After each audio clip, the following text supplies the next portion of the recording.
Hello, it's July 14th, 2022, and it's 9 p.m. So grab your drink of choice and join us for the S Rank Media Club. Just pouring my beer here. So I'm joined by my co-host, Scott Kudron, who has placed he's trying to be Oh, me. whoa, wait, how did that happen? And then Let me edit this. and Quinn Foster. Hey guys, how's it going? Welcome back to the weekly podcast. Today we're going to go in depth on Stranger Things season 4, part 2, with major spoilers. So be aware of that. And then we're going to talk things like physical versus digital copies of games based on some recent news articles that have come out. And then some more news topics. So Quinn, how's your week been? Pretty good. Nothing too major. Played a lot more Raft over the weekend. I think we grinded, I want to say 4 or 5 hours of Raft. So we got pretty far in the story now. Mhm. But with how many people we're playing with, like I said, we're playing between, I think, like 6 and 8 people at all times when we play. It just feels like sometimes it goes pretty slow. Like Right. we're doing a lot of stuff, but it feels like we're not getting anywhere. Mhm. So, but it's still a lot of fun. Again, would recommend the game. Yeah, it seems like it would be hard to it'd be hard for me to even schedule 6 people to get together play at the same time, but yeah, I could see that being Yeah, I mean, a lot of us don't really do much besides game, and that's part of the problem probably. But you're not supposed to tell people that. it is what it is. It's a lot of fun. Would recommend. So Yeah. Other than that, played a little Rocket League, Valorant, the usual. Mhm. Trying to grind ranks for Valorant. So my fiance and I did watch the Sea Beast last night, which was getting a little bit of hype. I saw kind of on social media and the news. What is the Sea Beast? So it's an animated film from Netflix. Okay. I was listening to someone talk about it. He said it's kind of like How to Train Your Dragon. Okay, I've never seen that either. So which That's a is good movie. How to Train Your Dragon is a really good movie, a good score. Mhm. So they got good music and it's really well done, really good, animation and really good story. Definitely would recommend. It's Gotcha. it won't surprise you too much with the Mhm. plot and stuff like that, but it's a pretty good movie. So something you can throw on. It's not too long. I think it's a little under 2 hours. So Gotcha. yeah. I guess I could give it a ranking right now, couldn't I? Yeah. Rank it. I'd probably give it an A. An A. Okay. Yeah, So it's a solid movie. That's It's above probably solid. That's a great move. It's an A. This is the real deal. Yeah, I mean, just off the reviews as well, and I don't want to give more credence to other reviewers, but I kind of agree with them. That it's probably one of the best animated films of this year, which a lot of people are saying. So I haven't watched too many other animated films, but I can see why they would rank it that high. So it's kind of a surprise coming from Netflix. They're not known for their animation, but well, some of the recent animation's been popular. I think. I mean, the Castlevania series they did was got a lot of good feedback. That's because it was really good. There you go. Yeah, so I guess if you like it that much, I'll put it on my watch list here. Yeah, I'll watch that next week. Yeah, I mean it's not going anywhere, so but yeah, would recommend. And then finally, we had mentioned the Rumbleverse playtest that was supposed to take place over the weekend. Didn't have a chance to get on that. My fiance's PC like shit itself, and it couldn't boot up. So we spent a lot of time on Saturday figuring that out. So didn't get to that, but I did get an email about the release date. Yeah, like August 11th, was it? I got that same email. Yep. Where it said Rumbleverse August 11th. Yeah. Free to play. So that's less than a month away. So I don't know if this was their plan all along. They're just like, all right, let's just say it's maybe. I mean, it seems like they got very positive feedback and That's that they're kind of like, well, the game kind of works how it is. We don't really need to tweak too many other things, and we can release the game free to play. So Mhm. it'll be exciting to see, how they do. But other than that, that's kind of how my week went. Yeah. Kudra, what have you been up to? So this week a few things actually. First thing I did this week, I went out to actually go watch Thor: Love and Thunder. Mhm. I've got to be honest, I'm pretty disappointed in that movie. Just all around bad, or It's pretty bad. It has some good scenes to it, and but like everything that deserves an appropriate level of drama gets undercut by a really unfunny joke. Uh, there are some issues and some messiness with the plot. There are just some things about it that just don't make a ton of sense when I thought about it a little bit more. I was actually having a discussion about it today with another buddy of mine who went out and saw it, and yeah, I mean, without getting too much into spoilers, I can't recommend it, which was really disappointing. Because it's basically from the same guys who did Thor Ragnarok, effectively the same cast. It actually had me doubting if I remembered that movie being as good as it was. So I actually rewatched that this week. And yeah, Thor Ragnarok was still a really good movie, but I don't know what happened with Thor Love and Thunder. Gotcha. So, yeah, that's what I would have expected. I could have told you it wasn't going to be good. To be fair, you don't really like superhero movies in general. So Well, it's not that I don't like superhero movies, it's that most of the superhero movies are bad. It's not me, it's them. I mean, I suppose I don't know if I would say most of them. I can usually derive entertainment from a Yeah, lot of them, sure. but yeah, but this one though, just not as much. Like I even caught myself like checking the time in the middle of it, which is just never a Ooh. good sign. All So, right. Did you want to rank it or not? yeah, I'll rank it. It's probably a D. Wow. Wow. It's really disappointing. But then it's like conversely, like watching Thor Ragnarok, as I said, which I did just because I started to not be sure if it was any good. Mhm. I'd probably give that one like a B plus or an A. Hmm. So the mere fact that the same cast just did these two movies of complete differing quality just baffles Yeah. me. Huh. Yeah. I mean, I remember Ragnarok was very well done with the style that they were going for, at least, and I assumed that this one would be similar, but it doesn't sound like it really worked. So It didn't. I mean, I mean, I don't know. Like, I mean, Quinn, have you seen Love and Thunder yet? no, I haven't. I don't know if I'm going to anymore or want to anymore after what you said, but I do know it did very well at the box office though. So Yeah, they're making a lot of money on it, which I guess is a plus. But Well, they're always making. I would have to watch all the other Thor movies first. I don't think I've seen any of them.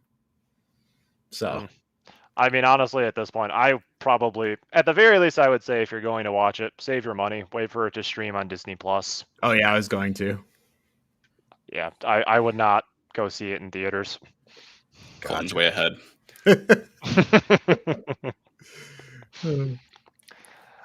But other than that, because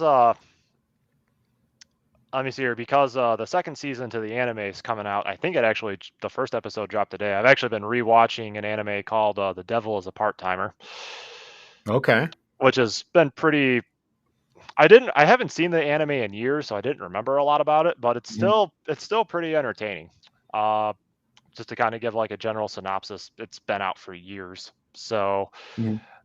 basically what ends up happening is like you kind of start off in this fantasy world where this demon lord is attempting to take over the like all the continent, effectively all the Okay. lands, Yeah. but he ends up getting defeated by heroes, and so he ends up fleeing into, taking a portal and going into another reality, which just so happens to be ours.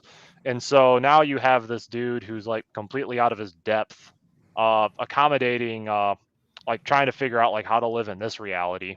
Mhm. While the spoiler alert, like, he basically ends up, the reason for the the reason for the name of the anime, The Devil is a Part-Timer. He ends up working at basically a McDonald's part-time. And so he's Okay. sitting here just doing the daily grind while he's also trying to navigate all the messiness that kind of keeps coming his way from his lingering time that he spent in said fantasy reality. I think they call it Entei Isla. I'm not sure I have any idea what. Okay. Yeah. All right. Based So on based on the confused look on your face, I don't feel like I did not do a good job of explaining the premise. I don't know if there's a good way if all the things you said are true. I can say that I have heard of it though, and that I've heard good things about it. So it's really entertaining for what it is. Interesting. Gotcha. I haven't finished rewatching it yet though. I think I'm like on episode 10. The first season was 12 episodes. I actually don't know how many episodes the second season is going to be, because it's like the second season, the first anime has been out for 8 years at least. Oh, and okay. its second season is just now getting released. Interesting. maybe one of those fan-driven releases. It very well might have been, because I would never have thought it would have gotten a second season after this length of time. Gotcha. All right. Interesting. So over the past week, I kind of have been playing a little bit of NES through the Switch online. So I started playing Metroid since we had been playing Hollow Knight. I figured I'd go back to some earlier times of Metroidvanias. And I don't know, man. I don't know about Metroid on the NES. Like, I get it. I get some of the stuff it does, but Jesus, there's no map, and like, it's so, it can be so frustrating. It took me, okay, in Metroid on the NES, the red doors, you have to shoot missiles at them, 5 missiles. Took me a while to figure that out. I was like, I can't get through any of the red doors. Where the fuck do I go? You got to shoot missiles at the red doors. Yeah, They don't tell you that. no, they don't tell you anything, and there's no map. So I was just lost. I'm like, okay, I started using a map, and that helped. But it's an NES game. The controls and the way like the enemies don't load until they're like on your screen gets kind of like annoying in some ways. I kind of bounced off of it a little bit, I would say. It felt like there's a lot of things where you just have to like, it feels like you don't have a lot of tools to deal with the stuff that's coming at you, and you just have to find creative ways to try and like jump around it.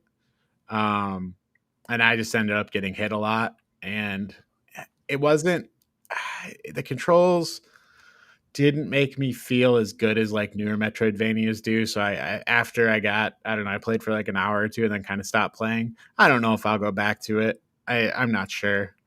But I will say, if I don't go back to it, I give it a C. Okay.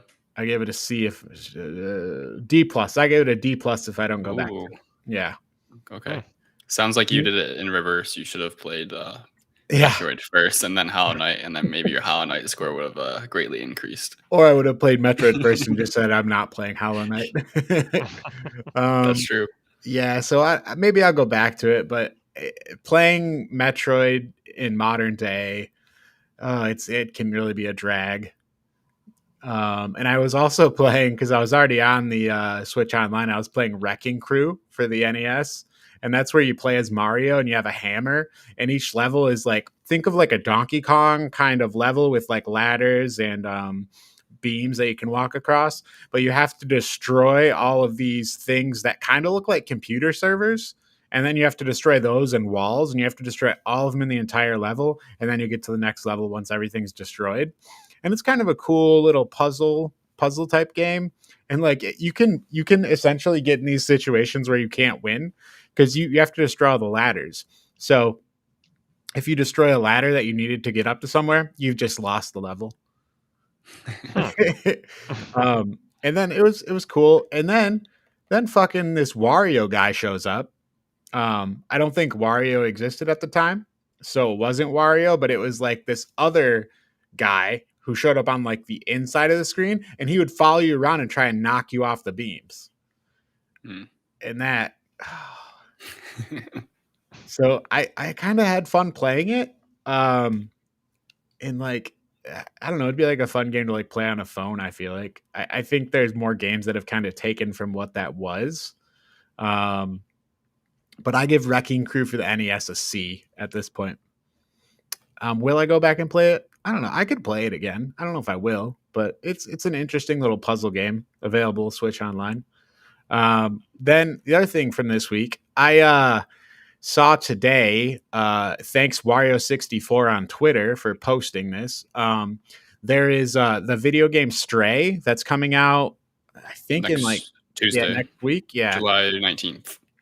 We'll talk about, so Stray is like a game where you play as a stray cat, and it's from Annapurna, the studio, and you play as a stray cat, and there's like story, and you have like cat abilities, so it seems like an adventure game, I guess I would say, and you play as a cat, and I don't know what kind of cat abilities you have, but it looks kind of interesting, and I'd seen it before. But today, what was posted was a collaboration between the game and Travel Cat Backpack, which is like a backpack that's got like a little window in it for your cat to stick their head in and look around. And then it's got kind of pockets on the side for them to breathe out of and have air come through. But it's this giant backpack for your cat. And me and my wife had been talking about for like at least a year about we should get like one of these backpacks for our cat. So it's just been kind of something we had talked about before. And then today I saw this. It's a special edition Stray version of their cat backpack. And I'm like, okay, this is it. I'm getting this backpack. So Have to pull the trigger. I immediately bought it. This is the sign that I need to buy this. So I will have one of those here whenever they ship out, I think sometime next month. But I just thought that was an interesting collaboration, and it's got a cool, like, it's gray and pink and yellow and like neon colors, so I had to have it. That's smart marketing. Yeah, Your partnership. Yeah, I think it's like a cyberpunk type of right environment, right, some kind of neon futuristic. Yeah. Yeah. Anyways, sorry, go ahead. I was gonna say I might try it. I'm not sure. Stray, yeah. I did get a little roasted from my friends when I mentioned it, but I don't know I think why. it could be fun. I've seen a lot about it on like social media, and it Are seems these like the it could be same- a nice. These are the same Go ahead. friends who played Fortnite? No. Oh, okay. I was gonna say, I don't know. You can play Fortnite, then roast other people about the games they play. No. Not that there's anything wrong with Fortnite. Right. Don't want to alienate any of our audience. Um, We'll Yeah. see, I guess. So, anyway. yeah. So we'll move on to our weekly group media experience. So over the past week, well, I guess the last 2 weeks, we've been watching Stranger Things season 4, part 2. And we're now here to in-depth discuss all of season 4, part 2. And before we made a couple of predictions 2 weeks ago, we predicted who would die in season 4, part 2. And I believe you guys took the safe pick of Eddie, and I picked Max. Right. Yep. And it turns out we were both right. You were really, really close, Colton. Oh no, I was right. She died. She did die. Well, technically. technically, yes. Technically, yes. I'll take that as a win. Yeah, so I guess we can just kind of walk through the whole all the events here. So beginning of season 4, part 2, it kind of opens up with four separate stories going on. You have 11, who is with Brenner and Dr. Owens, and she's trying to get her powers back. You have Hopper, Joyce, and Murray, who are in the USSR, and they're escaping at the beginning. Had they already escaped? They're inside the prison at the beginning, right? I don't think so. I think they had escaped and they were working on The helicopter, I thought, right? They Okay, made it yeah. out They through the escaped sewer. in part 1, and then in part 2, they're Yeah. outside of it. Okay, yep. And then, Mhm. Will, Mike, and John are driving through the desert looking for 11. And And Argyle. oh, Argyle, right. Then we have, the children squad who's, trying to, go hunt Vecna down or stop Vecna from they're trying to deal with Vecna on their own. Right. Come up with a So plan. yeah. So I guess if we start with 11, so 11's trying to get her powers back, and you see her talking with Brenner, and she like is seeing visions of her friends in trouble, right? So then Brenner says you're not ready to leave, and then 11 wants to go help her friends. And this might remind you of another movie where Luke Skywalker sees visions of Han and Leia in trouble, and Yoda tells him not to leave his training, and he leaves his training. Except in this case, Brenner stops 11 from leaving her training, and then, well, Puts then the that army. collar on her, right? Yeah, yeah. And then the army shows up, and then the Brenner escapes with 11, carrying 11 out, but then Brenner gets sniped, and then 11 blows up some military people. But the only reason that she doesn't get shot, right, is because Mike Yeah, and the van them roll rolls up. in the van, and it throws the sniper off because there's some civilians on site, so it sways the sniper, and then 11 Yeah. kind of is able to escape and then wreak havoc with her abilities. Well, actually, I Right. believe it. Actually, if I remember correctly, about like they even said it's like civilians don't matter, just continue to shoot her. But then she brought down the helicopter with her powers. So Right, it like caused the sniper to hesitate Quick because distraction, yeah. yeah, Yep. So I liked this storyline. I think it turned out pretty cool. Like Dr. Owens is now like kind of in contention with Brenner. And Brenner kind of appears to be maybe reformed, but then like of course he goes back to his old ways eventually. hmm And we see the same Brenner come out. And then in the end, Brenner goes through his whole thing about like, no, I do care about you. They have their whole blow up, and Brenner's arguing that it's not that he doesn't care about them. He's trying to make things better, and he's trying to help them.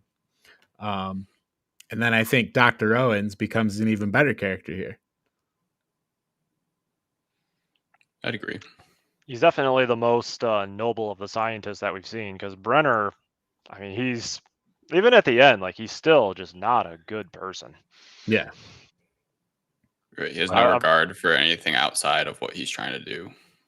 He's very focused on what he wants and not how it's affecting other people, and 11 really wakes up to that. I mean, she blows up on him right before he sticks her with a syringe. And Dr. Owens is still alive, correct? Like he was just captured by the military people. So Correct. Going into season 5, he's still alive, so he could become a character again. Right. I think he's going to play probably a big role with how it ended and how the two worlds are kind of connected now. So, does he have to team up with the military guy now? I'm not sure. It'll be interesting because the whole premise of the military, was his name Russell, I think? Yeah, the guy, Honestly. the black guy with the cool sunglasses who just like walks around and he's like, get him. Right. And the whole his premise is like they think 11 is doing all this shit, so they're trying to get her. But I wonder if what happens changes their goal, right? Because I don't know if it proves that she didn't do it or what they're gonna think. But maybe we'll see some teaming up with them, or are they going to continue to run from General Russell? Right. It'll be interesting. I'd imagine that season 5's not going to have them running from the military again. I feel like they kind of did that all in like, it would seem weird to drag that out further. It seems like they'd have to come to a reconciliation because we've already had all of them being chased by military. Right. Yeah. Yeah. So, anyways, so as you said, what throws off the sniper is the Surfer Boy pizza van rolling up. So that's where we started. Excuse me, with Will, Mike, John, and Argyle. They're driving around looking for 11, and they have coordinates for Nina. Correct? That's what they had the Yep. coordinates from the The guy that sensory got shot. deprivation. Yeah. Yeah. Oh, sorry. Yeah. Well, that's The what, Asian yeah, that got shot. Yeah. that's what Yeah. Nina was. Yeah. So they're Right. looking around for that. And eventually, when they stop and look, Argyle finds tire tracks from like big vehicles. And he's like, hey, we need to follow these. And that's what leads them there. And I think that's about all they do up to that point in the story, correct? Yeah. They're just driving around. I think there's some strife. There's a little bit of, I think, character development between Will and Mike. Mm-hmm. Oh, that's true. But other than that, I think that's about it up to that point. Yeah, and then so they find 11, and then once they have 11, 11's goal previously was she saw visions of them in trouble in Hawkins, so she needs to get to Hawkins. And they have the realization that they cannot get to Hawkins in that time. Like they won't be there in time. So their Right. solution is to come up with it. 11 says, get me in a sensory deprivation tank and I can invade her mind just like she had done before with other people. So then they go to another Surfer Boy Pizza to get bags of salt. And I love that the guy at the Surfer Boy Pizza is like another, like acting like he's mega high, just like, and it's like, I just love the idea that they're all just that character. Every Surfer Boy Pizza, that's what happens when you go there. Right. I like how Argyle knew there was a Surfer Boy Pizza nearby as well, and he's like, "Bros, Yeah. I got this." Right. Very dedicated to the company. How the hell would he know that? He's you see his van, man? He's decked Right. out. Yeah. And then they go and they're eating pizza there, and he brings them pineapple pizza, which is disgusting. So I don't know why they did that. So Well- let's rank pineapple pizza right now. I'll start. Pineapple pizza, E. Oh, Yeah, not an F, but an E. I give pineapple pizza. Wait, just pineapple, no ham, so like not Hawaiian. No, any pizza, pineapples on pizza is the Pineapples on pizza. Okay. yeah. So it feels like we're ranking pineapple's contribution to pizza. yeah, because I'm not ranking Okay. pineapple. I'm ranking pineapple on pizza. On pizza. Okay. But that's yes. Okay. I'll probably give it a C+. Okay. Pretty average. I think it's enjoyable, but it's not something that I always look for on my pizza.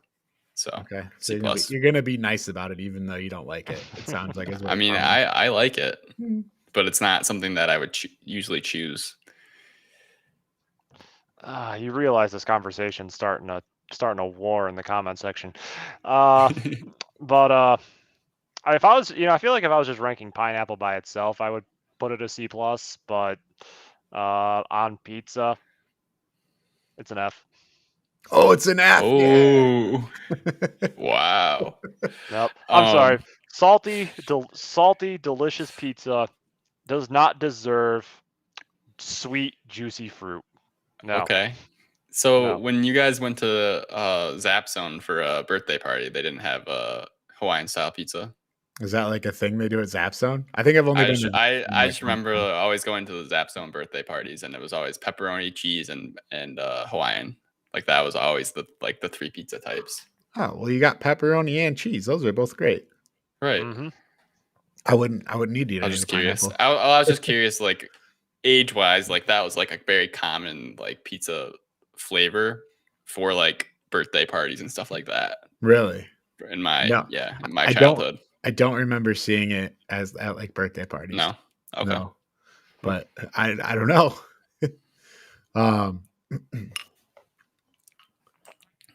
Back to the main story. Back to the main story.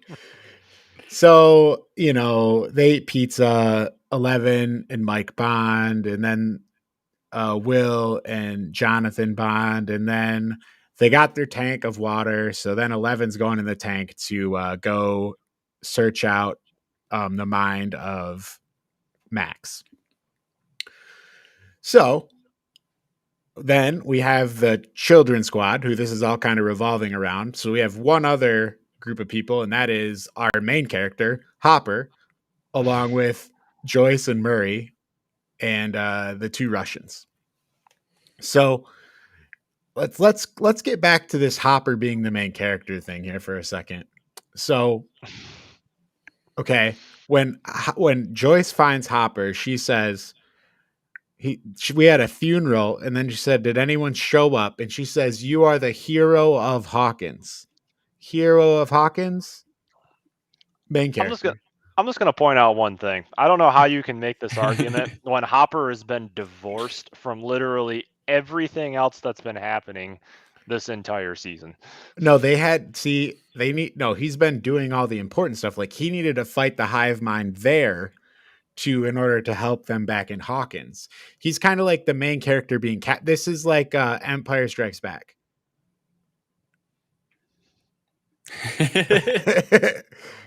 Seems like you're a little unsure there.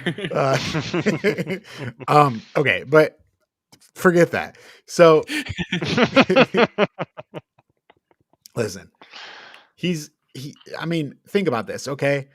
Hopper's they're in the prison, and then they leave the prison, and then they're going back to the prison. Hopper's like, we got to go back to the prison because Joyce wants to go, and we got to disrupt the hive mind of the Demogorgon and his friends there at the prison.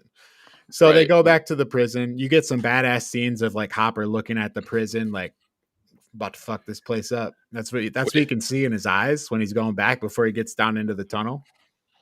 Quick thing. Yeah. I don't recall why they decided to go back to the prison. Because, like, what makes them turn around? Because they have no idea what's going on in Hawkins, right? No, they do, because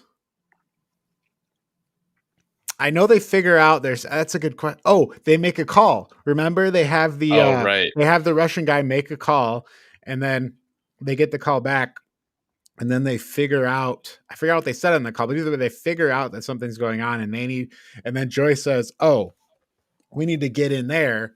And because they saw that black mist, they're like, we need to disrupt that because of the way the thing functions as a central kind of a mind.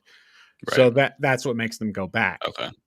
And then they go back, and Hopper's talking again. Hopper, main character, says, "I'm gonna die someday, but not today." Now that's the main character line if I've ever heard one. Then he goes in, he says, "I'll be the bait." That's classic main character thing, is to be the bait. He's like, "No, I'll be the one to take the risk and get out there." Then he fights a Demogorgon with a sword and wins. Do you remember that scene? He was fried with a flamethrower by Murray. Yeah. So, I mean, he got a serious assist right there. I don't know. He cut up a Demogorgon with the sword. That's what I remember. He did do very well, like hand to hand, or I guess weapon to hand. Like he did fight it very well. It was a good scene. Yeah, so that's kind of their whole thing. And while they're doing that, so obviously with the flamethrower, Murray does a flamethrower, and they're kicking the shit out of a bunch of the Demogorgons there, which is then hurting Vecna back in Hawkins. Yeah, because that's what frees Robin, Steve, and Nancy from the vines when they were entwined in the house. And Eddie. Eddie was. He was still alive, but he was getting like kind of chomped up by the bat things. Birds, but he was still technically alive, I think, when they fell, because Dustin was kind of struggling to get over there. Yeah, he was. So then those three stories kind of all surround our main thing back in Hawkins, where that opens up with Vecna showing Nancy visions of the future. And there's 4 gates across Hawkins that are connecting together and ripping open the space between the dimensions. So with that, they all discuss and talk about, and they're like, we need to do something to stop Vecna. That's where that all comes from. And Right, then because they need to kill 4 people. right, yeah, Mhm. and 3 Fourth- people the have already fourth been person. killed. Right, so Yeah. the 4th person will open up all 4 gates, which will rip open the Yeah. I don't know, the space-time continuum. I don't Right, know, the dimensional rift. it opens the gates between the dimensions. Right. So, they go to like, a gun store or, like, a store that sells and they're buying guns, and I don't know about gun laws in Indiana in the 1980s. Could teenagers just go buy guns then? Because what's the basketball captain's name? Him and Nancy, they're both there buying guns, and they just do it, and there's no issue. So I don't know if that's what Indiana gun laws were in the 80s, but yeah, the teenagers just went and bought guns.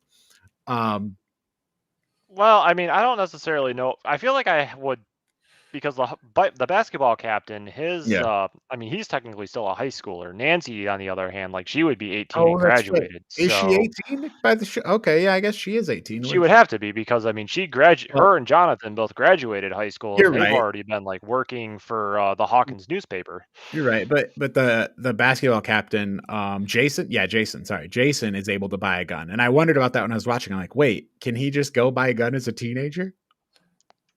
I 'Cause don't think they would have made it such a big thing if it wasn't, like, historically accurate or if, like, there wasn't a good yeah, reasoning for it, because right, it was a pretty big, like, section mhm, of the story, right? That's the only way they have weapons to even start the fight, so right, I don't think I don't know. I don't think it's yeah. that big of a thing. I haven't researched it, but So it's definitely a good question. yeah, Mhm. then then after they have all this equipment, they're going to put their plan into action, and their plan is Max is going to draw Vecna by turning off her song, and so she's trying to draw him out. Um, Dustin and Eddie are going to pull the bats away, and then Nancy, Robin, and Steve are going to go after Vecna. So then this kind of sets up your final act here. And then you get into the thing where Max is trying to pull Vecna out, and you get into her whole scene where she goes through her guilt, I guess, is what you see. Um, Mhm. and then when she once she pulls Vecna out, then you see Dustin and Eddie going to distract the bats. And then you get this scene of Eddie doing Master of Puppets with everything kind of is unfolding where Max is being chased by Vecna and he's playing Master of Puppets to distract all the bats. And I thought this scene was pretty cool.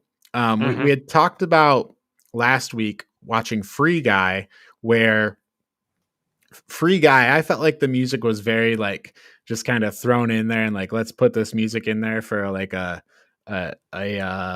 a little beat, like a little punchline. We're gonna play this music.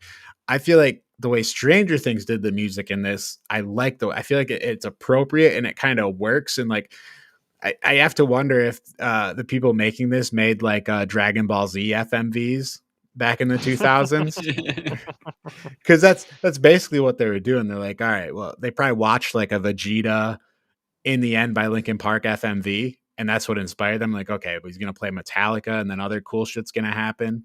But I thought that scene was awesome. I really like it's appropriate. This is Metallica. This is the 80s. This is like I liked the way all that kind of worked out. Mhm. Um, Right. It was and very well done. that's Yeah, what I thought. Master of Puppets, very appropriate song. Yeah, right. It Oh, really was. I may have also accepted Enter Sandman though. I think Enter the Sandman. Yeah, Enter the Sandman's probably a little too slow though. I was gonna say Yeah, the start is probably yeah, too yeah. slow, Now, right? now that you mention that, yeah, yeah, I can Yeah, definitely see that. it's just the pace of that song is kind of a little slower. Yeah. Um, I mean, I think overall the way they use the Kate Bush song too as kind of like the right. mantra song of the season, Yeah. they obviously know what they're doing with their scoring. So, Yeah, I think Mhm. that the music use overall was very good. And the right. way they put in the music tracks I thought was awesome. And I thought the mixing Mhm. on all that with the scenes was great. I think Hmm. that was amazing. Um Yeah. so anyways, while they're distracting the bats and Max is pulling Vecna out. The basketball bros arrive to the Creel house where the children's squad is. And then it sets up a thing where Jason confronts what's her name? I Lucas. forget her name. yeah. Well, Jason, sorry, yeah, but the other basketball guy confronts Oh yeah. his Oh, sister. So Oh, they God. can't Erica, right? Erica, yeah. So they can't Yeah, Sinclair, effectively signal when they need to. And then Jason's in the house, like trying to talk to Lucas and stop with this witchcraft. What are you doing to her? Mhm. So they have their whole argument, and obviously Jason doesn't believe him. He's like, "What are you talking about?" Like he just had, which when that, Satanism. right? Mhm. But anyway, so then after this, basically Vecna gets a hold of Max because they haven't got to him yet. And then Vecna is basically he's captured. 11 comes there to try and fight off Vecna, but Vecna essentially captures 11 and Max inside the Upside Down, inside the Creel house, and then Vecna is basically going through with like killing Max. And during that time, you see 11 is talking to Mike, and they have their whole like moment of like, "Oh, I love you." So then 11 gets the power of love to help her. So she then did I miss something? Did I skip over something? I was gonna say Mike only got his heart from Will, because Will was right. like, "Oh, like you're like the You're the glue that heart, keeps-" right? right." Oh, Yeah. yep. So like Will is like the one that's like, "Oh, Mike, you gotta do something for the group here. Like you gotta give her some confidence. Like you gotta move us along." Right. So then 11 like goes Super Saiyan, and she breaks out of her chains, and then she attacks Vecna to help free Max. But what happens then is she ends up having a long conversation with Vecna, and we get into the whole thing of Vecna going through his whole how he got here, how he was sent into this world, and then how he essentially how he found the Mind Flayer is what it leads to. Yep. And then Vecna kind of gives a cryptic in a way, like he says, "You think you've won, but this is only the beginning of the end." And then they go through, and inside the house, they're throwing fire Molotov cocktails at Vecna, and then 11. They also, I don't know if this all lines up. Are we to believe that this all lines up at the same time with them throwing firebombs at Vecna inside the Creel house, the Mind Flayer, not the Mind Flayer, the Demogorgons in Russia being kind of burned up and destroyed, and 11 fighting with Vecna? I think it goes because Nancy, Robin, and Steve were all trying to get upstairs to the attic. They got everybody was kind of in a bad place, right? Until what happened in Russia happened. Right. So what happened in Russia was like the key thing. So like right. what Hopper did was probably actually the key thing. I don't know, man. Oh my God. How many beers you've had? But But they free everybody, and then that allows everything kind of start up how it was supposed to happen. Right. And I think for a moment there, it's kind of like silent, right? I feel like in the show, there's like a 10-second almost silence, and then Max stops talking. And then the once Max stops talking, it's assumed that she dies, and then the clocks start dinging, and then it starts ripping open the ground, right? And then 11, decides I'm going to resurrect Max, so then Max is resurrected, but she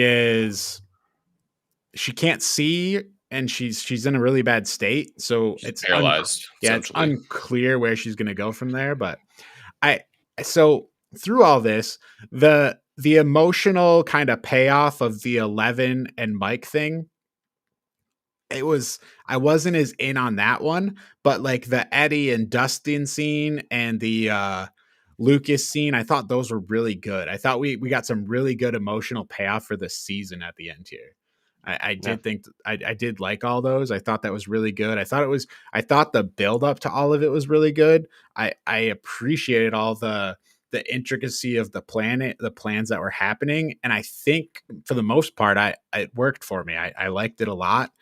I'm super interested to see where it goes. Like, I didn't think it was bad at all. I thought it was great. Right. Yeah, I think Lucas and Max like relationship where they built it up because the whole reason they were able to do it was because Max had the idea, oh, I'm gonna essentially sacrifice myself to lure Vecna out, and obviously everybody's like, no, you can't do that, but Right. they really left with no other option, and you Yeah. know, Lucas and there's that scene. I think they're in the back of the RV and they're like talking about it and stuff like that, and so that you Right. know that does very well together with, like you said, with the emotion that Lucas has when Max gets lifted up and the inevitable happens and stuff like that. So I think it was very well done, very good acting on. I don't know who plays Lucas, but that was great. Yeah, I thought overall the acting was good. I really thought most of the acting in a lot of these scenes was pretty good. There was a lot of scenes where we had a lot of emotional kind of payoffs here in this part 2, and I thought all of them I was pretty happy with. I thought it was really well done. Yeah. I would question the whole. It seemed like killing Eddie was like they were killing Eddie because Eddie's like he's like literally about to climb out, and he would have no idea that they need more time or anything. And then he's like, oh wait, no, I'm gonna go buy more time, and then he just goes and rides his bike back through the bats, like, Right. and then it gets to the scene where Eddie's there, and Eddie says, or not, he doesn't say, but it goes back into his mind about him like running away. And I would argue this is a time he should run away. I don't see why you go and do battle with, 100 demon bats. Well, I actually think there was a couple things of logic there because one, I mean, if he hadn't distracted the bats, the bats still would have potentially been able to attack Dustin. Furthermore, like they would have been able, because the portal was still open, they potentially could have even gotten into the trailer park. So, but wasn't the portal open before? I don't think the bats are trying to go through the portal because the portals were open and the bats didn't go through them. So I wasn't. The whole Eddie thing was like they were like determined to kill Eddie. Like it felt like they forced a little bit the Eddie kill. Right. I think there's some logic too there where we saw Steve kind of happen. It happened the same thing to Steve, right? Like there was. Wasn't that like 5 one? bats on Yeah, him. not like 100. Yeah. Well, yeah, but I mean, when Eddie was getting beaten up, there was only like 5 on him. But yeah, they were really trying to I mean, I think I saw it from 1,000 miles away. They foreshadowed it like 3 times. Right. That was the one scene that I was kind of like, okay, like, yeah, I'll watch this. Like, I know what's happening, with Dustin kind of limping over and like crying and all of that. And, right. They gave him a good send off, I think. Well, I think as soon as he like wasn't coming back through, it was like, okay, well, right. But yeah, that was one thing I was like, I guess. And then what about Max not being killed? I think it's a good maybe not a good decision, but a good like surprise, let's say. Like I think there is reasoning because 11 can control like electromagnetic forces. So like I think there is some logic there. It's not like, oh, 11 just like this all-powerful god now that she can just restore life. Well, kind of though. Well, if she can send a pulse to get her heart started for the paramedics to get there, like I think that's reasonable. I guess they had to have Max die in order to make like the logic of Vecna's 4 kills work. Right. But if you don't have to kill Max, did you have to kill Eddie? Like it's like if they're not in the business of killing off characters, if they just want to make everyone live, that's fine. I'm fine. Everyone just let everyone live at the end. but they like went out of their way, it felt like, to kill Eddie, and then they went out of their way to not kill Max. Honestly, I'd agree. And in fact, like at that point, like I'd have been perfectly fine with them. I mean, Max is dead. I feel like that would have been a very emotional moment for all the characters to kind of process. Yeah. And I mean, because I mean, like the ending of the season was already a little bittersweet anyway, because Vecna effectively won. It's the Empire Strikes Back. Yeah, This is what I said. I said the season 4 part 2 is going to be the Empire Strikes Back. Yeah, Vecna effectively got everything he wanted. Like he's wounded, but he's alive. The giant portal's open. So I will remind you, Luke Skywalker in the Empire Strikes Back leaves his training like 11 did. Then when he gets to Cloud City, he's unable to make everything right, and Darth Vader cuts his arm off. So I'm thinking somebody watched The Empire Strikes Back and like, this was a good movie. I don't remember Hopper getting his hand cut off though. So the hand cutting off was them killing Eddie. They took up. Oh, Eddie is as an arm. No, I think the Duffer Brothers just love making people like a character and then just getting rid of them. No, I mean, if this was Game of Thrones, Max would have been dead. They probably would have just killed Lucas too, for good measure. Well, I mean, go ahead. I was just gonna say the Duffer Brothers did come out and say that Max was supposed to die. Like that was the original intent, that she was supposed to stay dead. So yeah. So then, what made them change their mind? That's what I'm curious about. Is like, is she then not going to have a super major role in season 5? Like, how do you? That was kind of my thought when I saw that, and it's like, okay, so they got her like in a coma. So like, we got too many characters. Okay, let's put Max in a coma and have Lucas stay there with her, and then we can kind of siphon it down to like 6. But another thing is, I thought this season did an amazing job of telling a great story with way too many characters. Like there's so many characters, but I thought it worked well. Like I thought it was good. I didn't mind all the characters. I think a lot of things fail at having a lot of characters, but you look at something like Game of Thrones that has a ton of characters, and they made a lot of good seasons of that. Right. But just not enough good seasons of that. Well, but yeah, I was gonna say, yeah, go ahead. I was gonna say, I think the way they connected all the different storylines really solidifies being able to do that. I think obviously if you don't have them connected as well as they did, that it wouldn't work at all, because you don't get that final payoff of all these things happening and a chain reaction across all the different story arcs between however many characters there are, 15 characters or something like that, to culminate, with the ending that we got. And I think they did it spectacularly. So, we had already rated Stranger Things, the series, up to this part 2 weeks ago. So I guess we'll go through here and update our rating. So I had given Stranger Things, the series, an S before season 4 part 2, and for me, I'd say it stayed. It's I liked it a lot. I'm really interested to see the final season, but I'm gonna keep it at an S. Yeah, I think it solidified my ranking as well. I believe I had it at S. Yeah, I had it at S, and I'm gonna keep it at S. So we'll see what happens in season 5. Yeah. So next here, we're gonna wait. Kudrow didn't rank it. Oh, Kudrow, sorry. I'm not important, right? Yeah, go ahead, Kudrow. Go ahead. Tell us. I mean, my ranking's an A. I'm gonna keep it an A. I could see this. I'm gonna hold off until season 5. I could see it moving up to an A+ or an S, but season 5 is the last season. I want to see if it completely sticks that landing before I'm willing to move it up to the S rank. Fair. The ending is paramount. That's true. Yeah. So we're gonna do a new segment here that we're calling Top Tier, where we take something and we all draft in a snake draft characters or objects from said IP. So what we're going to do today is we are going to draft. We're each going to draft a tier of 4. We're all going to draft 4 characters from Stranger Things, and we're going to be competing to see who can draft the best tier.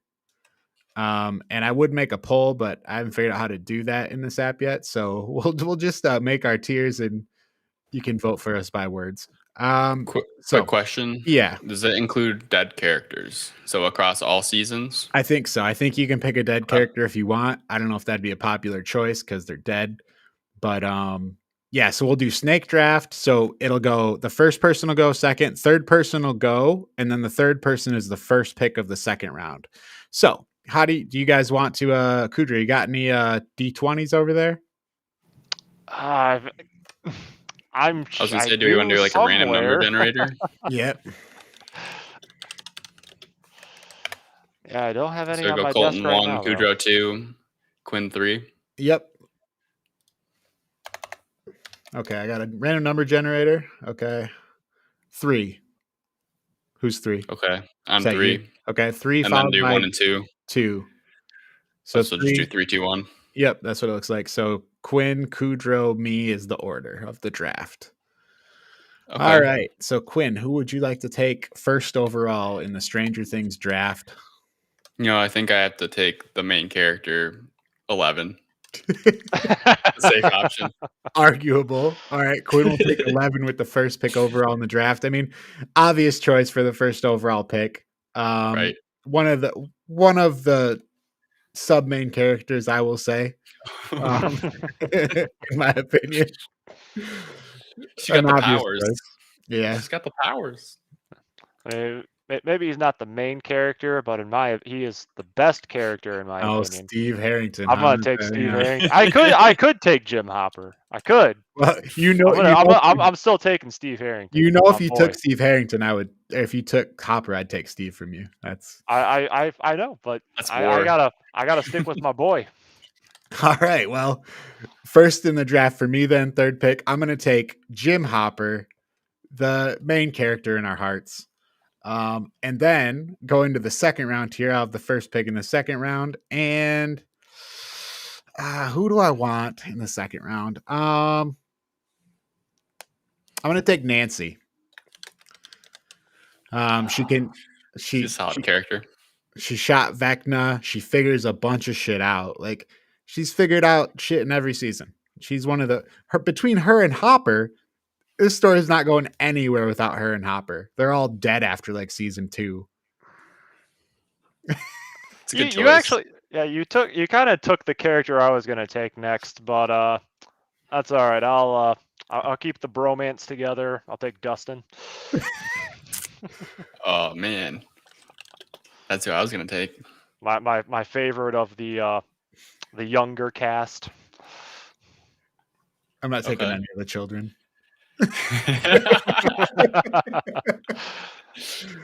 Hate kids. Useless. I guess I'm between 2, but I think I have. Tell me who it is so I can steal it. I think I gotta go with Joyce. Joyce, okay. Yeah. She's very passionate about everything she does. Like, she was the crazy lady that was like, Will's still alive. Like, I got it. You know, I gotta get my son. Like, everybody else is like, what the hell's going on with her? And same thing with Hopper. Like, she believed, and everything worked out. So I gotta take Joyce. All right. I think you pick again, don't you, Quinn? That is true. Yeah. No. So. Oh yeah. Right. Sorry. Yeah. Right. Yeah. Okay. This is tough. This is very tough. I thought you were stuck between 2. That is true. I forgot. I'll go Dr. Owens. I think he has he's got a good redemption arc going there, and I think he's got big things coming next season. So he was next on my list. It's a good pick. That is a good pick. But as for my next character, I think is a better pick. I'm gonna take Murray. Come on, guys, stop taking all I was thinking about Murray too. Murray's a great guy. He is, in my opinion, the best addition to the cast post season 1. Can't believe you took Murray. You guys took those were. Oh my gosh! All right, well, Hey, you picked twice. You picked twice right Cross them now. off. So you know. Cross them off. So since they're still on the board, I'm going to take Vecna and the Mind Flayer. Oh wow. Packing some power. Aren't they the same people? Are they this? Can I have them? Is that one pick? I Is don't Vec- know. I think they're separate because one comes in and Vecna's there. So I'd say they're separate, but also together in a way. Mhm. When you add in kind of the hive mind, but I think they're separate. Yeah. Okay. I'll take the Axis of Evil then, basically, is what I got.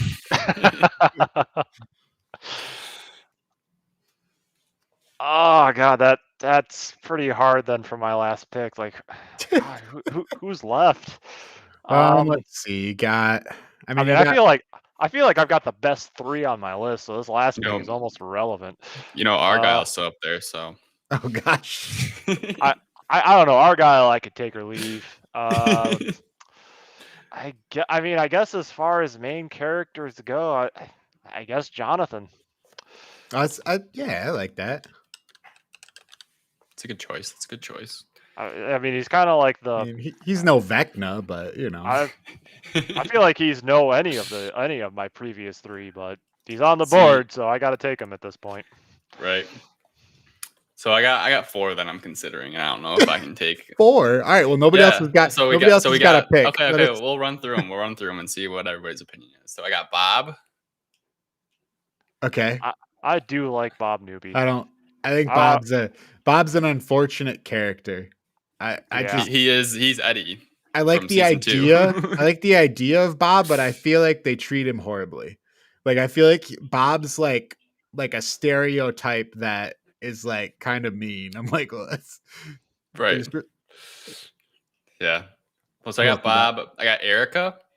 I think she adds a lot. Most improved character. Right.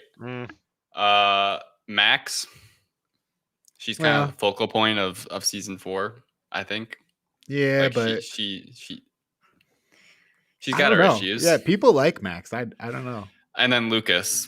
Okay. We get a little bit of change out of Lucas, I think. Yeah, I know. I like Lucas. I like Lucas's character up to season 4. Then in season 4, I don't know. He's kind of boring. I don't know. I actually feel like Lucas had one of the better character arcs in season 4. And also, it's not that it's bad. It's just like it's obvious in a way. It's not that. It's fine. It's just not as interesting. Well, I mean, to be fair, he also got that really cool scene where he beat up the basketball captain. So I mean, that was pretty neat. I feel like Lucas would be a solid pick. Yeah, but it's cooler when Hopper fought that Demogorgon with his sword. All right. I think I'm gonna go with Erica. I think Erica's a good choice. She brings a lot to the table. I think the scene where she's talking to Eddie for the first time is a really good scene, where she's kind of like no bullshit and like standing up for herself and not backing down. I think she's a really good fiery character. So I'll go with Erica. But I think Bob is a close second. I really like Bob. Yeah, I like Bob. He's probably I mean, Eddie's definitely ranks up there, but I still feel like Bob is the death that made me the saddest. Mm-hmm. All right, those are the decisions. Yeah, because there's no way you saw Bob's death coming. Like that scene was just heart-wrenching. Yeah, I really wanted him to stick around. Well, but then you wouldn't get Hopper as the main character according to Colton. So.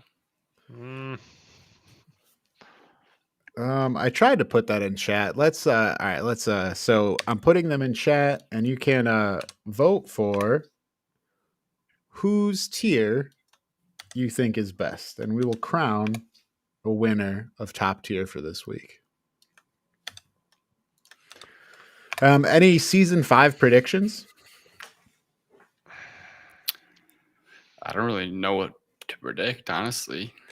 I think the one thing about season 5 that I find interesting is the fact that I know it's taking place over a 3-year time skip, when it seems like everything's kind of hit the fan like right in the present. Oh, right. I forgot the time skip. Shit. Yeah. Well, I think the problem is they have to do a time skip because all the actors are. I think all the actors are like 20 at least. Like I was surprised that like I Joe Keery, Steve Harrington, he's 30. Yeah, I looked a bunch of them up, and some of the child actors are not as old, but they're all like 18 to like 21. Right. Yeah. So you can't like film it like now next year and then like pass them off Right. as I think I have one good like prediction question is how is Hawkins like is Hawkins gonna change? Like is this like are these riffs gonna make changes to Hawkins in the real world, or is it gonna be kind of the same? Are they gonna like quarantine it off? Like how's the environment gonna change, I guess is my question. Yeah, it's really hard to say with that 3-year skip. Like, if you're doing a 3-year skip, you have to have some resolution of the current situation, right? And then say, here's what it's like now. Well, I think they hinted at it though, right? Right at the end, like they had Uh-huh. like it's the snow or whatever. So I'm thinking Mhm. that like the real world is gonna kind of morph into the the upside down more Mhm. so. So it's gonna kind of become like merged together where you're gonna see the same type of like tentacles coming up and taking hold of everything, and the same kind of death type of environment that you see in the upside down. Mm-hmm. And you were kind of already starting to see that too, because like the ending scene, like all the plant life up the hill was Right. starting to turn and get the slime and die and such. So Oh, I didn't even notice that. Mhm. Interesting. yeah, so it seems Yeah. like the upside down's already well on its way to kind of corrupting our reality. Right. It'll be interesting to see if I assume it's the government that's going to take this over and kind of try and stop any overflow of the upside down as as far as they can. But And then if that's the case, though, which makes sense, but how do you bring back the characters into it then? Right? That's it'll be a challenge, I yeah. think. But it'll be definitely interesting. It's something that draws you back. Mhm. Yeah. So Yeah, I'm kind of I don't know. I really have no idea how they're gonna go forward with it. I don't have any amazing ideas. If they you really guys want wanted to get too intense with it, they could almost do like a post-apocalypse setting at this point, 3 right, years but later. yeah, I don't. but it would just be Hawkins though, so it's not like they can't escape to another area, right? Well, that's the thing though, because like if it's already kind of spreading out from the huge gate that was created in the center of Hawkins, I mean, who's to say that in 3 years it isn't just going to continue to spread? Right. So are they gonna like make it set it up like it's like a D&D adventure into the heart of corrupted Hawkins? It's a good idea. I Like could see that. elongated adventure into the upside down Hawkins thing. I don't know. I'm just trying to think how you could. Right, but it would have to be in association with the government, though, right? They wouldn't try to do it by themselves, or with. Yeah, I mean, I don't. it's hard to tell because the government wouldn't let kids just go in there. Right. So it's like, well, they're not. They're not. They're essentially like 18-year-olds at that point, or like 19. I know. Well, they're 20-year-olds. still civilians. Yeah, They wouldn't let civilians go in there. For So sure, maybe yeah, they just so- like sneak in or something like that, or I don't know. right. I don't know, and it's not like I don't know. It's not like an action movie. So Right. how do you? I mean, it's it's like they're going for the big ultimate world-ending event, but I feel like it's okay because this is it. This is the final season. Like you can do this now. Mhm. Right. Um, Yeah, but they still have to spread it across how many episodes, and I assume they'll do a part 1, part 2 to line up with kind of how they've been releasing stuff.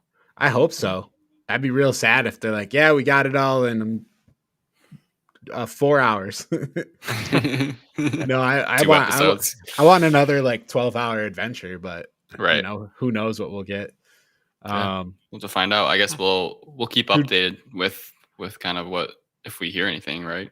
Yeah, I Yeah, think I think the actor for Hopper said was like 2024, something like that. for a David potential release Harbour. date. Oh, really? Okay. Yeah, but who knows? I'd expect somewhere between 2024, 2025 for release date of the final season. Gotcha. Well, yeah. So we will look forward to the future. 2 years from now when we get to see the final season. Um, yeah. So with that, we'll move on to our gaming and entertainment topics for the week. So big story that was going around this week, which has since been clarified. Um, there was a Assassin's Creed game that was a notice came up saying this game will not be available to play for people, even people who had previously bought the game. Like there's games that go unlisted on Steam, but if you own the game, typically you can still download it. But this game was going to be completely removed, and even if you had bought the game, you couldn't play it anymore. Um, so this was an Assassin's Creed game, so that's Ubisoft, right? Yeah. I Yeah. believe so. Yep. Ubisoft. Yeah, so this game was also on sale on the recent Steam summer sale. So they were literally just discounting this game, and then it was going to be completely unavailable to play in like 3 months. Look at all these suckers playing our game. So before we go further into that specific story, since then, Ubisoft has come out and said, oh, this was a misunderstanding. You can still download and play the game. I think it's just going to be delisted, and some of the like online multiplayer stuff wasn't going to be available. But the game was still going to be there. But this kind of ignited a debate that's existed for a long time of physical versus digital. And you have strong proponents on each side. Some people really are into buying physical games because they say, I want to buy the physical game so they can't take it away from me. And they point to this as an example of, you know, you buy it and you don't really own it. They're just going to come take it from you at some point. So, I mean, where do you guys fall on this? The last physical game I bought, I think was like Diablo 3 because I got like a collector's edition. And I haven't had a disc drive, I don't know, since like 2012. But yeah, do you guys buy physical copies at all? Are you pretty much into digital completely? What's your... I'm pretty much all digital now, besides the Switch, which is more of kind of a laziness thing because I haven't gotten a third-party SD card. So when I buy a game, I just don't have the storage for it. What a reason. I'll buy physical games, but the other time I buy digital or physical games is for my Xbox. Same sort of thing as like just storage-wise, it just makes sense. But your Xbox One? Yeah, but One S. Don't you have to? Oh, One S, but don't you have to install all the games anyways? You have to install it, but it's not as data heavy. Oh, really? I thought you still had to install the full game. I think it's supplemented a little bit on the disc, as far as I know. Maybe I'm wrong, but I have no idea. But the last time I bought a game was like 2015 on the Xbox. That wasn't digital. I did have a Xbox Series S for a little bit. I gave it to my little brother because I really wasn't using it. I play all on PC, and I had my One S, so it didn't really make sense to have a Series S. But yeah, the Switch is really the only console that I buy physical games for. Otherwise, mind you, the only thing you'd have to do is literally buy the thing and put it in the Switch. There's not even any like setup or work to. You just buy the card, put it in the Switch, it works. That's all there is to it. Yeah, but it's Nintendo. Like Nintendo's known for their cartridges. No, but you don't even have to buy. You could go buy. It's like a generic open. It's right. Not like I totally get it. I get it. My only comments on like digital versus on or hard copy is I don't think there's any reason to get hard copies, especially for newer games, because most games are live updates. So it's like if the company decides that they're not going to support the online servers or whatever, it doesn't really matter if you have a digital copy. Like you still can't play the game because the developer doesn't want to support it, because you need pretty much all games now, you need to be connected to the internet. Well, so for sake of argument, so we'll say online games, like you're saying, we'll say, okay, yeah, those, no argument there. But I think what people are gonna would want to argue further about is like a single player, just any single player game, like that's not required to be connected to the internet, is where their argument would lead to probably. Right, but how many single player games aren't connected to the internet? So I guess not that they can't connect to the internet, that it's not required. Like pretty much any single player game is going to connect and have some kind of features, but there's a lot of games you can play offline. Okay, I guess the one I'm thinking of is like Assassin's Creed, which I have Sure. a physical copy of, and I'm pretty sure you still have to connect to like the Ubisoft servers to do it. Sorry, dog squeaking. Okay. Yeah. I think for we're attention. I think what Colton's kind of talking about is like Elden Ring, for example. Like Elden Ring has online features where you can engage in co-op and you can do the invasions, you can see messages from other players. But Mhm. then conversely, you can just play the game completely offline. Right. Like you do not need an internet connection to play Elden Ring at all. That's true. I didn't think about that one. And That's a good point. not to say that I don't agree. Like I have zero interest in buying any physical game. I can't believe people still go and like switch the discs in and out of their systems. Like what? Yeah, it's outdated for sure. Yeah, I mean there is no disk drive on my computer. So I Mhm. mean, typically you don't. I imagine computer is by far the heaviest non-physical copy, right? More than consoles. I think consoles are where you're mostly going to find people buying physical games still. I could be Yeah, wrong. but even that's kind of on its way out. Like with the PS5, for example, I mean, you could buy a complete digital version, or you could Yeah. buy a version with the disc drive.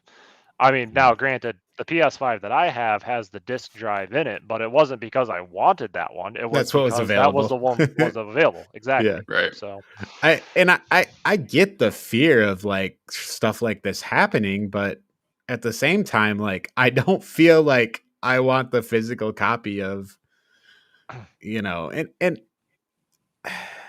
it's just kind of a thing. Like I'm gonna buy a game and I'm gonna play it like this year, and then in 3 years, if something happens and I can't get it, it might be annoying. I'm not saying that it's right in all cases, but like it's not going to make me change my mind about how I'm buying games. Like I think there should be some like reason with it, and like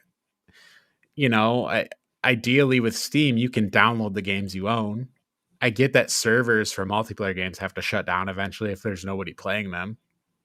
Right. But I think I hope that things will continue with Steam where they keep the games available to download. mhm. But I can't say like seeing this story like, oh, now I'm gonna buy a disc drive for my computer and start playing games on disc. That sounds miserable, to be honest Mhm. with you. I, I just don't have any interest. But yeah.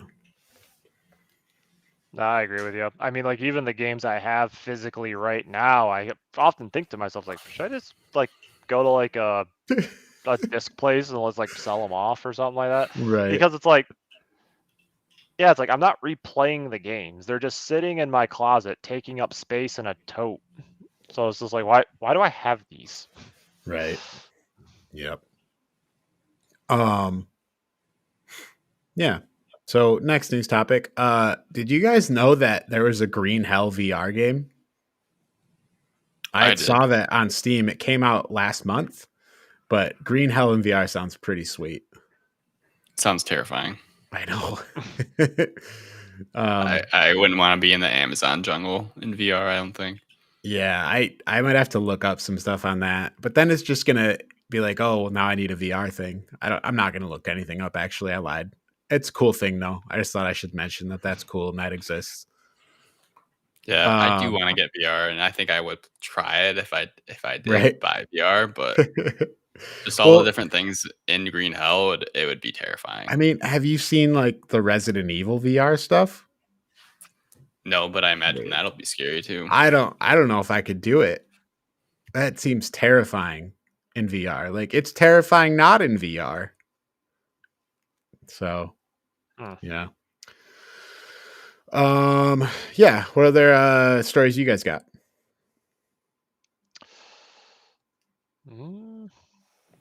I got there was a kind of a video about Skate, like a presentation. So Skate 4, or formerly known as Skate 4, they clarified that now it's just Skate because it's going to Skate be Infinite. it's going to be a free to play live service game that they're going to continuously update, which means microtransactions. So Sure. I saw you on Twitter. You replied to I think a gaming journalist or something like that about how skate games are dead since Tony Hawk's Pro Skater 3, Yeah. which I disagree with. But yes, on Twitter I said skate games have been dead to me as a whole since Tony Hawk's Pro Skater 3. And not that games past that were bad, just that literally I played a bunch of Tony Hawk's Pro Skater 3 and have been completely checked out of any skateboarding game since then.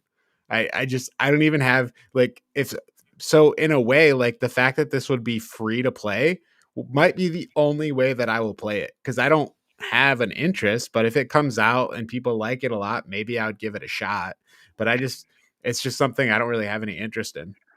Yeah, I think it's gonna be more than a skating game though. Like the Skate franchise is like, there obviously you skate around and stuff like that, but there's also like the Hall of Meat, which is like you bail and you try to break every bone in your body. You fly through, like you jump off tall thing. Like there's like the physics is really the big aspect of the game that they're known for. Okay. And I think they're really trying to not only create like the same skateboarding type game as Skate 3, but also throw in some extra features and game modes that will draw people in. So I'm excited to see what they do with that. But they really emphasize that they're taking their time with it and they're not gonna rush it out. And then obviously the big thing was the microtransactions. So they did say that you're not gonna be able to pay to win. There's no paid like sections of the map or anything like that because it's like a free roam map. So it's all gonna be like, I assume, cosmetic and not anything that like increases your skill, artificially increases your skill or anything like that. So it was kind of cool to see, and we've been waiting for kind of an update like this for a very long time.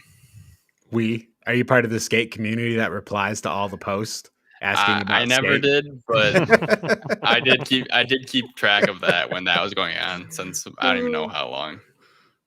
Gotcha. Well, yeah. I mean, if it comes out, I will try it being free to play, but I can't promise I'll be super interested. I'm very excited about it. So we'll see. Did you have anything, Kudrow? Not really. I don't know if we want to go to the microtransactions and vehicles. I saw that. It's kind of gaming, media, right? And like microtransactions are seeping out of gaming into other things.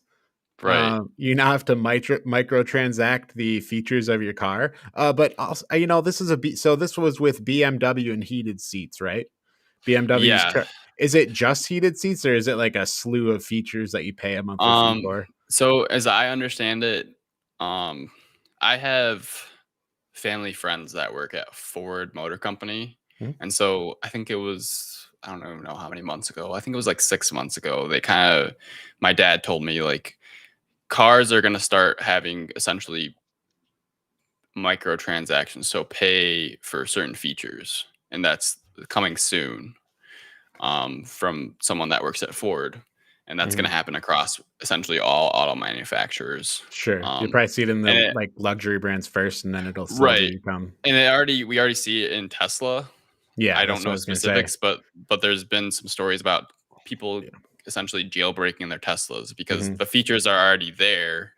They just don't pay for them. So like there's speed boosts and, auto driving and stuff like that, where like the software, all you need is the software to be unlocked to use it.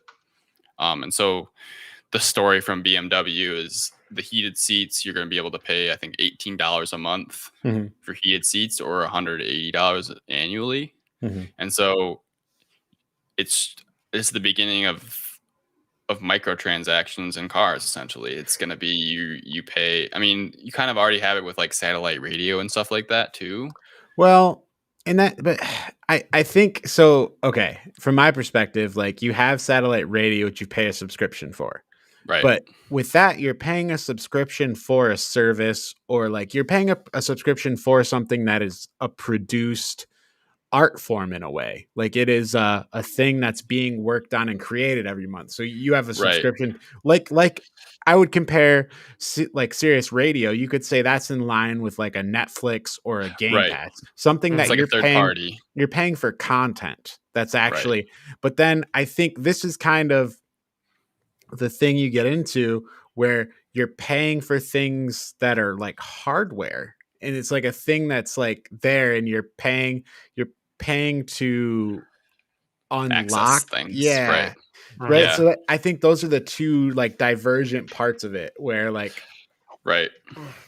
yeah, I think it's gonna be interesting because when you go to buy a car, right, you go buy and you're like, oh, like it has all these different features, right? Like it has de-icing on the windshield, it has heated steering wheel, it has heated seats, it has power seats, it has not power steering, but the steering wheel. Well, it does can adjust. Right. Well, all cars have power steering now, but I don't know. Maybe now you have to unlock. You have to pay more for better sound, like unlock your sound system for better sound quality. I mean, I feel like the possibilities are endless, and all I guess I'm thinking is I'm not gonna buy a new car anytime soon, like a brand new car. Like it's just not gonna be worth it. Yeah, it's a weird thing, and I don't know where did the paying to unlock like things that are. I'm curious where this started. Like, what were the things that pioneered this? Because it's not quite like a subscription service where you're paying for content. You're actually paying for like the physical features of the thing, which it seems like a software lock is the only way that really works, right? Yeah. I mean, I think I see it I think it was accelerated because of the chip shortage as well. Like, I know quite a few people that bought new cars that didn't have, a specific chip for their heated steering wheel, or like, oh, the dealership promised them, once we get it, we can install it and you'll have all these different features. I also think it's a revenue issue, right? I think less people are probably buying new cars, and so they're looking for a way to capitalize on any income stream that is possible. And with the new electric kind of drive, I think that's going to be a big thing.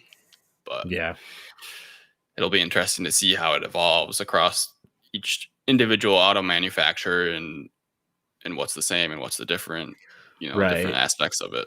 And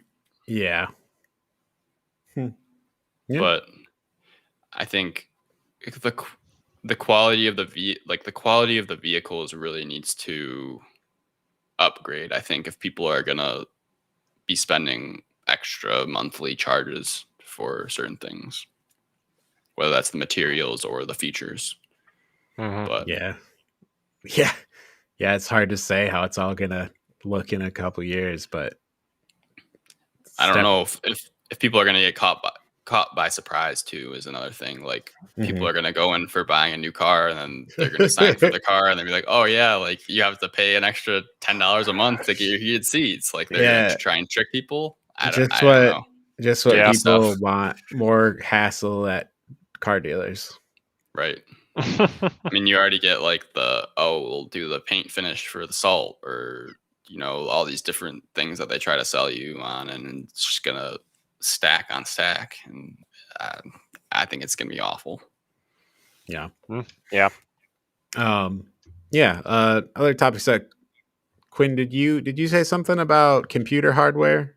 So with like Prime Day, I saw quite a bit of like deals on graphics cards and stuff like that and hard drives. And I I don't know if I'm the only one, but I feel like I don't know too much about computers, but I know a little bit about computers to where like I think I can make an educated choice on upgrading, hardware within my computer. Hmm. But I was just curious if you guys knew anything about like certain companies that you prefer in terms of graphics cards, data drives, all of that. Like I Well, know I know the GTX is like the NVIDIA, you want to go for an NVIDIA or AMD graphics card, right? yeah, nobody's given me ad money to say or support their product, so Maybe keep that one in the back pocket. no, I won't take your ad money for computer parts, as that is my area of expertise. Computer parts. So, you're talking graphics cards specifically, or other stuff? Graphics cards, data Yeah. drives, processors. I mean, you can graphics cards. I think most of the major producers are decent enough. I don't know. I've had multiple EVGA cards, um, and I've liked them. Um, I got an MSI 3080 Ti because that's what was available. And that one's been fine. I haven't had any issues. Um, I haven't seen anything like this graphics card brand is bad. Like, I don't know. I wouldn't buy anything that's outside of like the major producers. I'd probably be like, I don't know about this. Right. But most of like the major graphics cards, I don't think I would necessarily be afraid of. Um, I had a choice between Zotac and MSI when I bought my 3080 Ti. The Zotac ones look a little, I don't know, maybe Questionable. the build like looks a little cheaper, but I haven't seen anything to say that the functionality is bad in any way. Okay. Yeah. So as far as graphics cards go, I don't think so. All of them, yeah, I've seen issues from all of them over the years of like this one Right. had a bad bash here and like, but I don't know if there's any specifically I would avoid. Okay. Um, Yeah, I just noticed that there's some decent price differences across the same model, like a 3070 Ti from a different company versus right. another company. There was a decent price difference, so I was just curious if Yeah. you guys knew anything about quality issues or anything like that, or companies to steer away from. So Yeah, and there's a lot of good resources on like YouTube, like Linus Tech Tips, Gamers Nexus are both great. Jay's 2 cents is good. I don't know if they get into brands too much specifically. okay, But yeah, any of those graphics cards right now is like do you buy it because it's cheaper, or is it going to get cheaper than it is currently? I don't know, because with the crypto stuff, graphics cards have gotten cheaper. So it's like a debate of like, is now the time to strike? Are you worried they're going to go up again? I think it's a lot of it's tied to the economic like stability, or not economic stability, but the economic like situation we're in, because crypto is tied to the stock market. So when does the stock market hit the bottom? I think that's when crypto hits the bottom. Yeah, I don't think it's a bad time to buy a graphics card. Like when No, I bought one, I you know I think the graphics card I bought is probably $500 cheaper right now. But that's okay. I've been using it for like a year plus, Right. and I've gotten a lot of use out of it. I'm not upset about it. But yeah, like I think it's a good time. Yeah, as far as other computer parts, I use a lot of Corsair stuff. I like a lot of their stuff. I um I don't think there was anything else I use specifically. Cases. I need to find a better case. I have a cooler master case, and it's not that it's bad. It just some of it feels kind of cheap. But it also wasn't the most expensive. So I'm my next upgrade personally is going to be like a really nice case. Okay. Because I need something with the graphics card support. Because as I told you guys a few weeks ago, I had to turn it on its side because my graphics card was like Sagging. weighing too heavily. Right. One thing I can say for sure is we're probably never gonna get sponsored by that company. Now, Maybe they'll send me a good one. They'll feel bad. No, I need the beer companies to sponsor me. Beer of the week. We don't have a beer of the week, so I can't tell you what this is.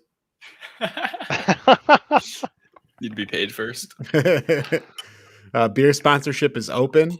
I like most beers, so hit me up. Yeah, so I think that's all our topics for this week. We're still playing Monster Hunter World. We'll be playing that for 2 more weeks. Next week, our group media experience is going to be the movie Dune. That is available on HBO Max. So next week we will be going in depth, full spoilers on Dune. I've seen it once. I'm going to rewatch it again. I really enjoyed it on first watch through, but I'll definitely watch through that one again. You can find me on Twitter at Boltron City. Another podcast I do, No Stupid Answers. Kudrow and Quinn were both on the episode this week. So if you want to hear that, you can find that on all podcast platforms. And that's No Stupid Answers on Twitter, NOSA_podcast. We stream this show live Thursday at 9 p.m. Eastern, 6 p.m. Pacific. The audio version uploads to podcast feeds Friday morning. If you like the show, please give us a follow on Twitch, YouTube, or subscribe on your podcast platform of choice. And we'll be back next week to talk about Dune. And check us See you out on later. Discord too. Oh, yeah. Join our Discord. Quinn, where can they get access to the Discord? I think if you go into like the Discord communities section, I think, and then you just search S Rank Media Club. We should pop up, and you can just join. We'll be gaming, and we, do discussions and stuff like that. So feel free to drop in and see what's happening. Great. Join our Discord. All right. See you guys later. See ya. see you next week.